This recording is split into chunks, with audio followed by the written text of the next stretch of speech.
Hi, AD. I'm Dita Montes. Welcome to my home.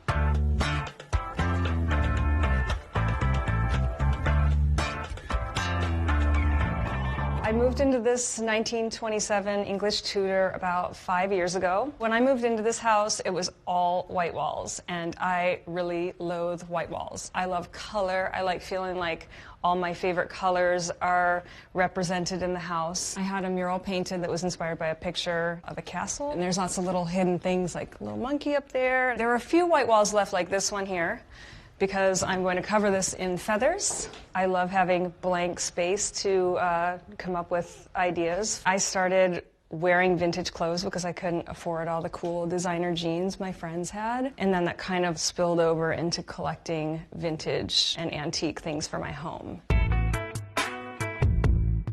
So this is my kitchen. I wanted to make a very glamorous kitchen because no matter what you do and no matter what your house looks like, everyone hangs out in the kitchen. I used to famously have a pink kitchen, and so a lot of these things that I took from my pink kitchen and I used them here, like the sconces and the chandeliers. I gave these chairs all a makeover and painted them. And I saw this faucet. It was the most outrageous thing, and I had to have it. I just love it. It's really weird, and it's not maybe the handiest thing, but I like it. I've also love my Aga stove. A lot of people talk about this stove when they come in. It's a British racing green stove. I had the plates dipped in copper because I love the copper and green, and I had this made. So there were a lot of things that were big challenges and people that I had to find to make all these custom things for me, which is not the easy way. I just wanted the most beautiful stove ever, and I got this stove and then realized I had to learn how to use this stove. This is my living room. I am a maximalist, not a minimalist, and this room is evidence of it. I have a lot of stuff. You see more of the vintage taxidermy and all my little found treasures. This is a new art piece that a friend of mine from Australia sent to me that does ethical taxidermy of things that died naturally, and she made this bunny a little tailcoat. I have a grandfather clock which is currently turned off so that it would not bing bong bing all over the videos. This is a piece that my friend Stacia found at a flea market and then bought the vintage fabric and redid this piece. This actually was a reproduction of a French sofa. It's not very big, and also I should say every single sofa in this house is extremely uncomfortable. There's really nowhere comfortable to sit in this house. These are some of my favorite taxidermy in the house. These are Victorian-era bird taxidermy in these heart-shaped domes. Every time I've moved house, which is 3 times in the past 20 years, I hand carry those myself because if somebody ever shattered those, I would be devastated. These are all my vintage and rare books. Like, this is a fun one. This is a very rare one. It's been a source of truth in burlesque, and when you look at this book, you realize that burlesque was not all Gypsy Rose Lee or like the movie portrayed burlesque, but really it was kind of a glorified strip club in a lot of ways in the 30s and 40s, and this book is the proof. I have a lot of collections of my vintage feathers from back in the days when ladies used to wear big, beautiful feathers in their hats. And, you know, they don't make them like this anymore, I promise you, because I buy modern feathers all the time, and they do not look like this. Lots of useless information from a burlesque dancer. Feathers. I have a lot of powder puffs. I just like them. I keep getting them. Just like them. More powder puffs, because you definitely need a powder puff on a stick, too.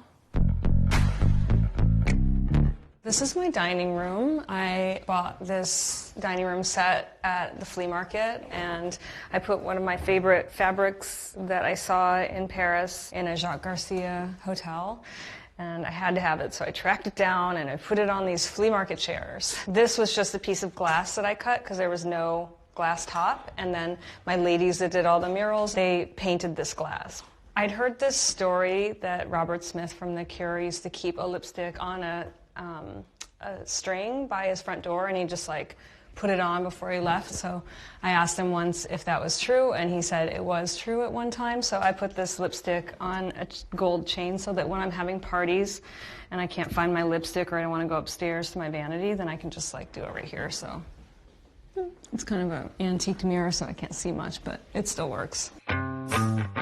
This is an antique fishbowl that I bought when I was on my last U.S. tour. I love going on tour because I have a semi-truck filled with all my lighting and my props and all my gear, and I love to go to the antique stores and throw more stuff on there, and my crew hates it, but I do. I bring them like this fishbowl until I find the spot for that.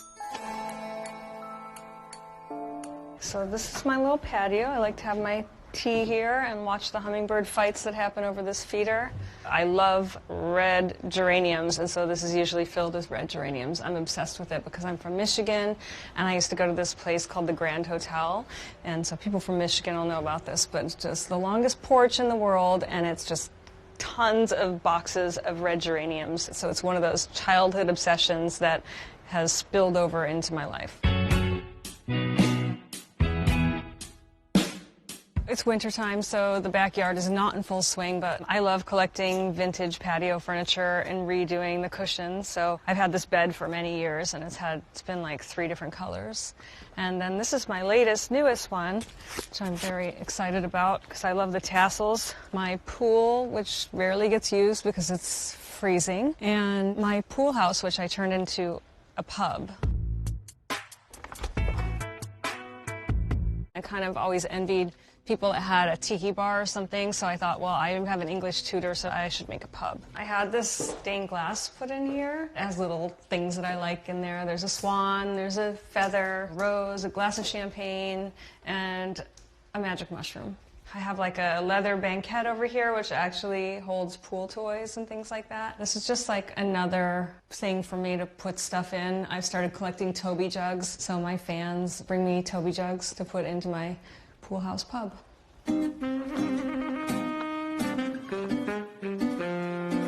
Here's the woman cave library, where I keep a lot of my art collection too. This is kind of just like an area I put pictures of myself because I'm too embarrassed to put them up on the main walls. So I collect a lot of Hollywood memorabilia. This is the corset that Natalie Wood wore when she played burlesque star Gypsy Rose Lee in the 1962 film Gypsy. And then this is a corset that Betty Grable wore in one of her films in the late 40s. And this is kind of like my woman cave and TV room. I bet you can't find the TV. I love art, and I like to look at art, and I don't like to look at screens. So I hid the TV behind this piece of art. So you basically open this up and pull the TV out, and you have to turn it sideways. It's kind of silly, but it is what it is. And this is one of my favorite artists. His name is Peter Dribbin. I have 4 paintings from him, which also appears on a men's magazine. Betty Page posed for these kinds of things, and they're men's magazines. They're racy. This magazine, I have this painting over here, and then I also have this one over here on that wall. I'm very proud of these. These are Betty Page's favorite shoes. They came from the Irving Klaw Studios, which is where she took all those vintage bondage photos. And I have the model release that she signed in 1952 for $60. Very simple. I mean, people make me sign like 5-page model releases now. This is like 4 sentences. This is one of my treasured possessions, an Art Deco bar. I love painted glass and reverse painted glass. It's one of my favorite things. And, oh my God, hold on. Okay, I have way too many martini and champagne glasses too, as you would guess. Oh, I have my barnoculars in here. Take this to like music festivals and load it up with my favorite booze. No one would suspect a thing, right? I've collected a lot of this art over the years that inspired my pinup career, and also they painted all these jewels that are kind of meant to be holding the paintings. And then I also love this tassel.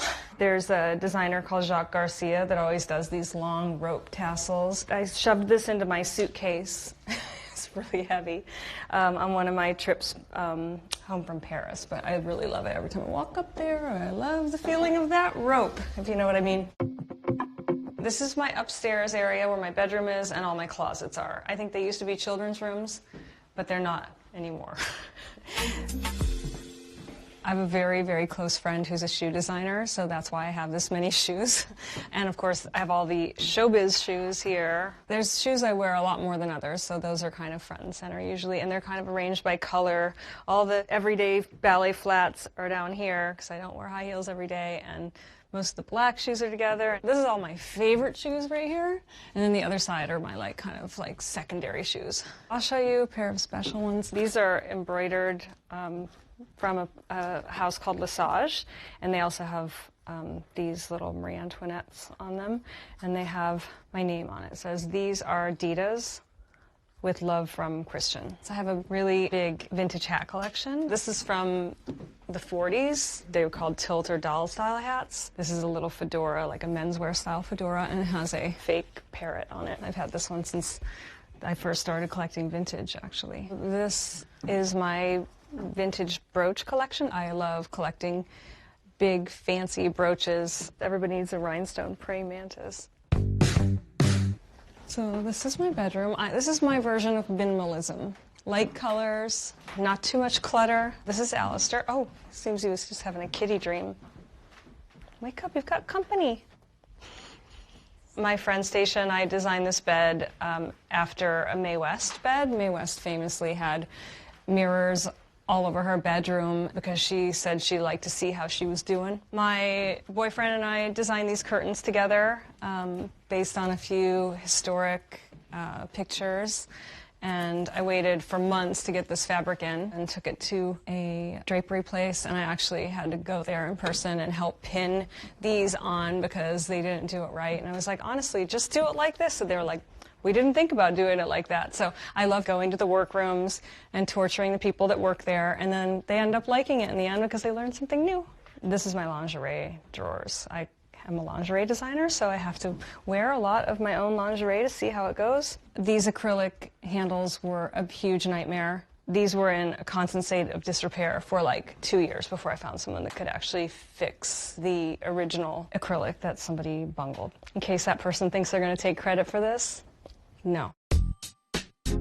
This is my vanity. It's from the 30s. It's authentic. All this stuff is museum waxed down because that cat over there loves to wake me up at 3 or 4 in the morning by knocking all these things off. Another little patio. This is a great place that I like to escape when I'm entertaining and I can see everything that's going on. Me and my cat like to hang out here too. Okay, AD, I've got to feed this cat, so I'm going to show you out. Thanks for coming.